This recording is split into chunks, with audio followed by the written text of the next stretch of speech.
world blind, rightly quoted by the father of our nation, Mahatma Gandhi. A very pleasant afternoon to one and all present over here, respected jury members, teachers, and my talented colleagues. Today, I, Ayushi from class 11A of my tree house, would love to express my views against the motion of the given topic. Is war inevitable for world peace? Well, the answer for me would be a big no. I believe that the greatest destructors of mankind in today's world are wars. No matter who wins or loses a war, it is the mankind which loses in each war. And therefore, without any doubt, wars are terrible which cause massive loss of people and property. In fact, if we go through, we can find that our history is itself an open book which teaches us through various instances that wars brought nothing but death, destruction, and devastation. For example, do you all remember the famous and historical Kalinga war fought between the Mauryan Empire and the state of Kalinga? No doubt that Ashoka had won the war, but despite winning the war, Ashoka felt as if he had lost everything for a while because the sight of the bloodshed shook him to such an extent that he felt helpless. The most recent example of the Israel-Palestine war, in which thousands were killed, more than 10,000 were wounded, and even more were displaced from their homeland of Palestine, was no less than a nightmare.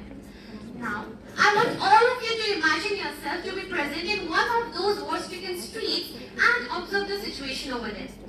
Can you all feel the beating of 1,000 desperate hearts? Can you all see the fear for tomorrow in the eyes of people? Can you all hear the cries of the mothers who are losing their children each day? Now ask yourself, is this the place where you always wanted to be? No, right? I know that it is impossible for us to change something which has already happened, but at least we can try to make this world a peaceful place to live. Because none of us are born from evil within.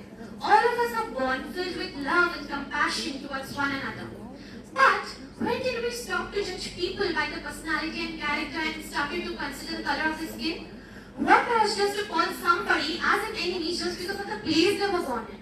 Isn't Earth the only place all of us were born in? Are the margins and the borders someone has drawn on the map powerful enough to draw on our hearts and souls the margin and borders of discrimination, alienating us from each other? Yes, of course they are, as long as we let them to be. So, the most inappropriate and the most unfortunate thing about war, which I believe, is that it utilizes the man's best to produce man's worst. And I believe that in the entire world, no such nation has a flag large enough to cover the shameful act of killing innocent people. So, in order to preserve peace and humanity, we must give our best to prevent these from happening.